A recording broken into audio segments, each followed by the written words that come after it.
Italia, Italia, Italia. With the utmost respect, Italy win again. 21-24 over Wales at the Principality. Oh man, how good for Italy. How good, just scrapping for everything. And Wales were scrappy, kind of the theme of both squads for this Six Nations. First wooden spoon for Wales in 21 years. That's massive, that's massive. That's what one of the commentators said during the game, so don't quote me on that. A massive learning curve for this young Welsh squad.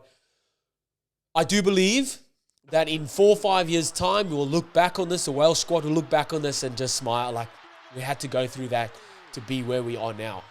Every squad goes through it, the rotation, the circle of players in and out, experienced players leave, new players get birthed into the squads.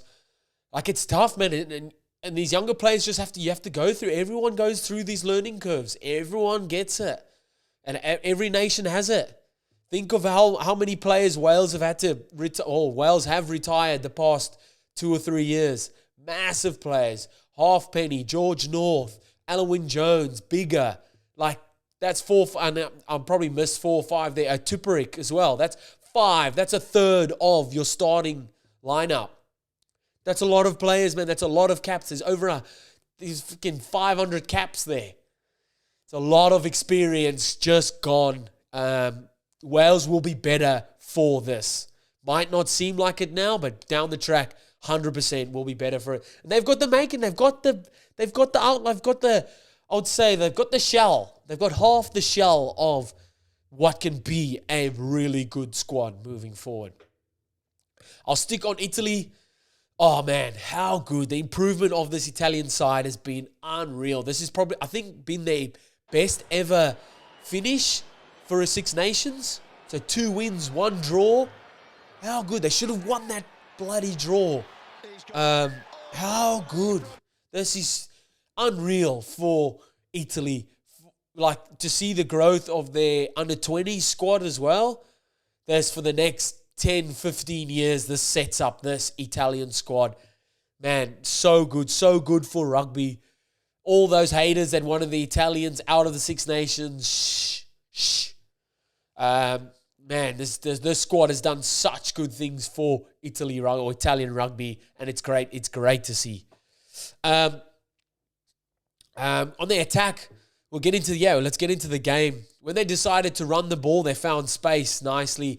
They backed themselves. I love the shape that they're starting to throw. Yes, the guys coming, the short plays, you got guys out the back. But just the timing on that, like a lot of teams are implementing this shape of attack.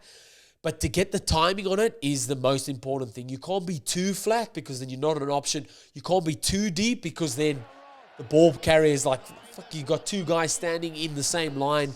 You have to skip that guy, so you're not an option there. You're kind of...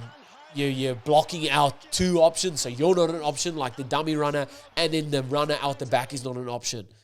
The Monty Ioane try shows so much maturity, this team, and so much patience, number of phases from that initial line out, options, variety on attack, plays in motion, patience when the ball slowed down. So you're not always going to be going forward. You're not always going to be getting over the advantage line.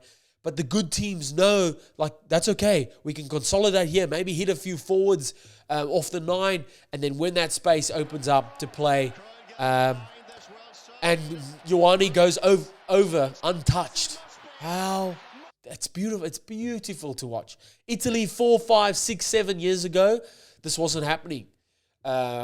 Just that patience on attack and building those phases. Lorenzo Pani's try. Get out of here. This is almost better than the last time he scored at Principality. Remember Ange Capuoso's break down the try line, down the outline and set him up to win? Oh, the execution off that line-out play, beautiful. Like I said before, the timing on these plays, variation, plays running from depth, everyone is options, makes it so hard for the defense to, fuck, who do I tackle? Who do I tackle? You don't know who to tackle. Oh, man. Beautiful try. And he went through and Pani scored. Jumping on their defense, strong, well connected, applying so much pressure onto this Welsh team with their line, staying connected, line speed. No one kind of rushing out to make a tackle and then leaving gaps. And when someone did, they were making the tackle, the ball and all tackle. You've got guys like Lomaro making 1,000 tackles a game. Not only that, he's then getting up and contesting for the ball as well. I think he led, equaled for most ever tackles in a Six Nations comp. It's like over 100 for the whole competition. That's 5 games. It's over 25 tackles a game. That's crazy. I don't make 25 tackles in a 20-year rugby career. That's wild. Wild. I think that combination of Brex and Minoncello, they're so good on attack, but their defensive reads, unreal. You can have 2 centers that know exactly when to make their big plays on defense. It shuts down the other team's attack. They're going to know, like, where do I go? Most teams attack off lineouts, off scrums. It all happens around that center. And if you got defensive guys shooting out the line, making those right calls, it's unreal, man. They shut the plays down so well, Brex and Minoncello. I think Brex got his second man of the match, so 2 man of the matches back-to-back. Let's go, baby. Garbisi, beautiful off the tee. Their exits were really well as well. Their kicking exits, but made even better with a good kick chase. And they put Wales under pressure like that massively. Standouts, Lomaro, Brex, Minoncello, Montejoane, Fischetti. Like, that list is just getting bigger each game. And these players, I said it before the Six Nations started. These household names, they're going to be more added to the list, and it's going to be bigger and bigger and bigger. Italy going to get better and better and better, and they have. Well done, Italy. What a Six Nations series. Jumping over to Wales, an unfortunate farewell for George North, one of rugby's greats, one of Welsh rugby greats. Over 100 tests, limped off or got stretchered off or got carried off. He's in a moon boot, I saw later on. Unfortunate, but that's rugby sometimes, man. You can't go out. You can't always go out on a white chariot horse. I don't know. I'm trying to think. On a golden chariot horse. It's not always like that. And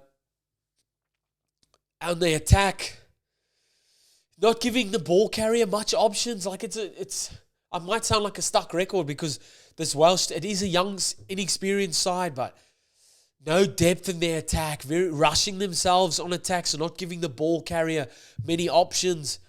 So that timing, like I said, that timing is so important, man. You can have all the options, all the variants on attack, but if you're not timing your runs, the support players aren't timing their runs well, you really isolate that ball carrier. And he looks up and everyone's flat, or the ball carriers run, the support players run past him. So he's got no options when he has to take the tackle, and most of the time that tackle's then behind the advantage line. Makes it hard for the forwards to come around to clean that ruck, and then even harder for Costello to then, like, I've got nothing with that second phase. Then you resort to kicking the ball. And then you're kicking to the ball to the Italians that want to run the ball. So it's hard. Passes going behind, passes not sticking, handling errors. It's hard. Had the perfect opportunity before halftime. Like I said, those 10 minutes before and after halftime, championship minutes. And then Tompkins knocks the ball on in contact. Like one of your experienced players knocks it. Like it happens, but in those small, you get the small opportunities to score points, and you really rely on your experienced players to make the plays. It's tough, man. You do have to give credit to this Welsh side because they stick in it, man. They stick in it. No matter what's happening, they keep going. 63rd minute.